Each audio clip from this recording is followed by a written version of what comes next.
Nah, sekarang kita langsung ke pengertian komunikasi politik. Ini juga ada banyak ya pengertian tentang komunikasi politik.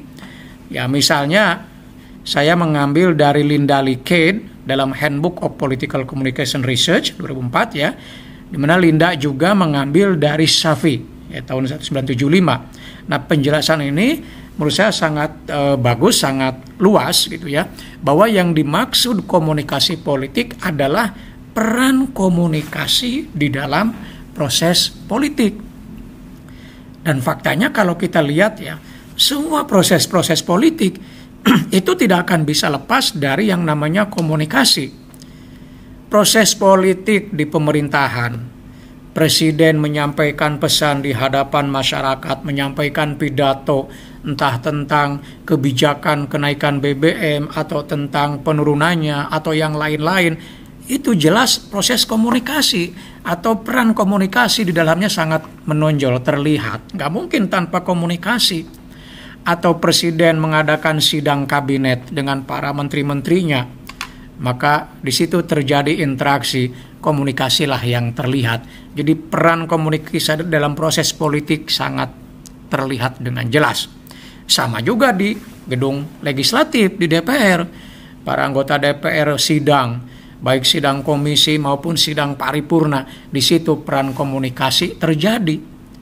Setali tiga uang yang terjadi di masyarakat misalnya menyampaikan aspirasi, entah melalui langsung audiensi ke DPR atau melalui unjuk rasa di jalanan, itu juga adalah komunikasi.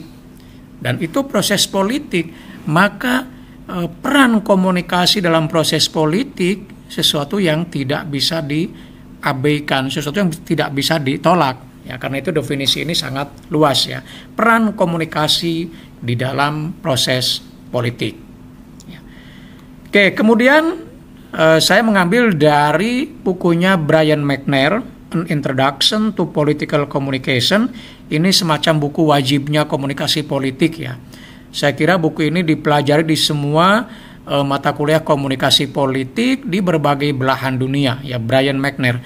Nah, Brian McNair itu kemudian mengutip dari Denton and Woodward tentang komunikasi politik ini, di mana keduanya atau Denton and Woodward itu memberikan karakteristik komunikasi politik, yaitu dengan adanya tujuan, intention. Jadi yang namanya komunikasi politik mesti ada intention, mesti ada tujuan, gitu ya.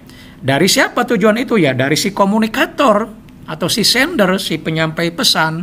Dalam hal ini misalnya para politisi, para aktor politik untuk memengaruhi lingkungan politik. Ya.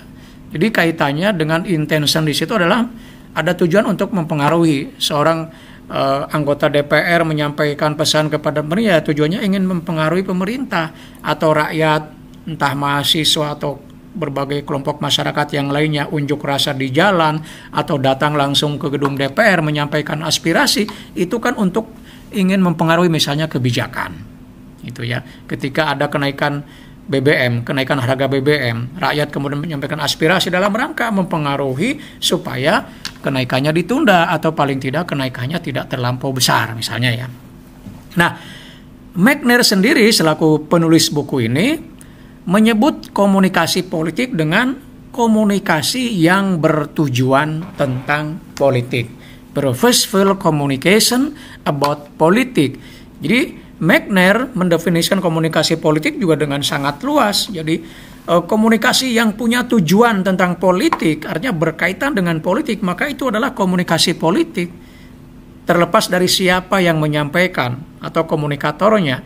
Jadi yang penting ada kaitannya dengan politik, maka itulah komunikasi politik. Itu kata Brian McNair. Nah, yang menarik kemudian Brian McNair itu membuat semacam ruang lingkup komunikasi politik. Atau dalam pengertian lain, komunikasi politik itu sebetulnya mencakup apa saja. Nah, McNair kemudian menjelaskan bahwa komunikasi politik itu mencakup 3 hal gitu ya. Yang pertama adalah semua bentuk komunikasi yang disampaikan para politisi atau aktor politik lainnya untuk mencapai tujuan.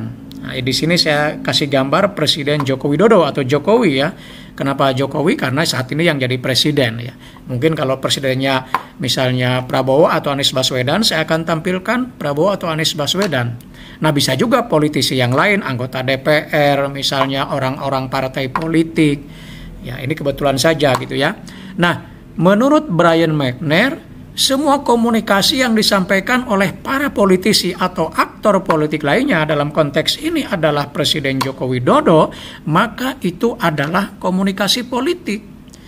Jadi Jokowi menyampaikan pidato di hadapan masyarakat, menyampaikan pidato kenegaraan di gedung DPR MPR, atau belusukan bertemu dengan masyarakat berbicara secara langsung, atau berbicara di hadapan media massa, maka itu adalah komunikasi politik ya, karena Jokowi adalah aktor atau politisi, aktor politik gitu ya. Jadi dalam konteks ini Brian McNair melihat komunikasi politik dari sisi komunikatornya. Siapa komunikatornya? Kalau komunikatornya politisi, maka itu komunikasi politik gitu ya. Beda kalau yang menyampaikannya orang biasa, bukan orang politisi. Meskipun dia pidato di hadapan masyarakat, belum tentu disebut komunikasi politik. Ini dari sisi yang pertama ya. Jadi jangan ambil kesimpulan dulu dari sisi yang pertama. Nah, apakah hanya para politisi atau aktor politik lainnya yang bisa digolongkan ke dalam komunikasi politik ketika menyampaikan pesan-pesannya? Nah, mari kita lihat ruang lingkup yang kedua.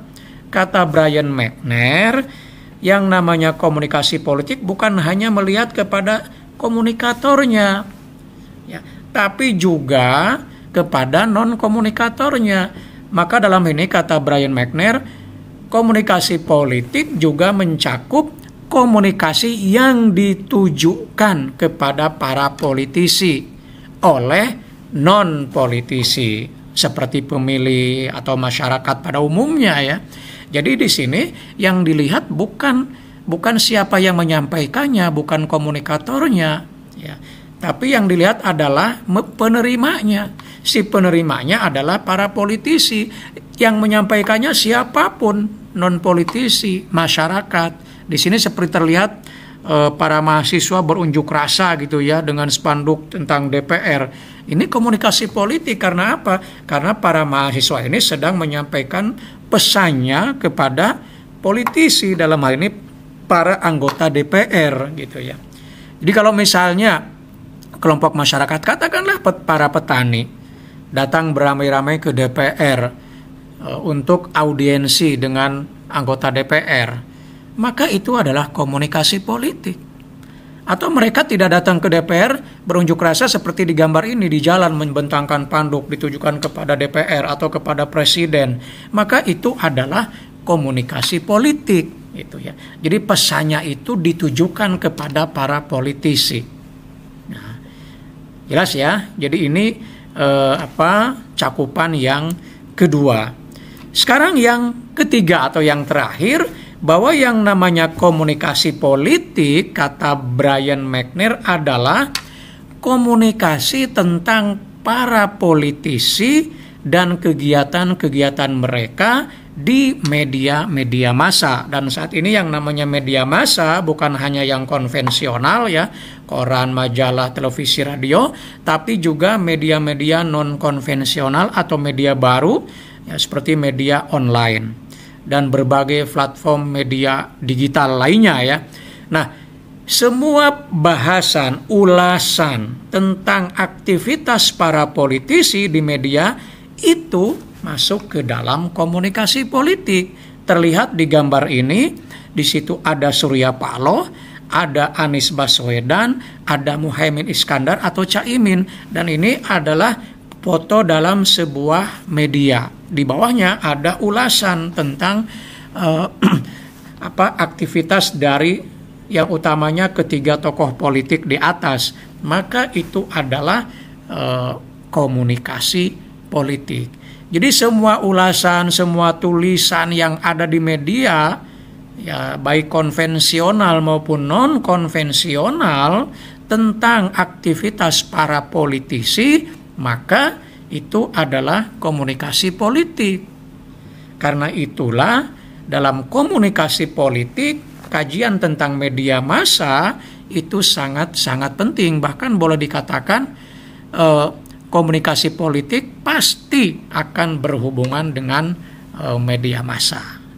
Nah, inilah pembelajaran kita tentang materi ruang lingkup komunikasi politik. Semoga bisa dipahami dengan baik. Sampai bertemu kembali di video berikutnya. Tetap semangat.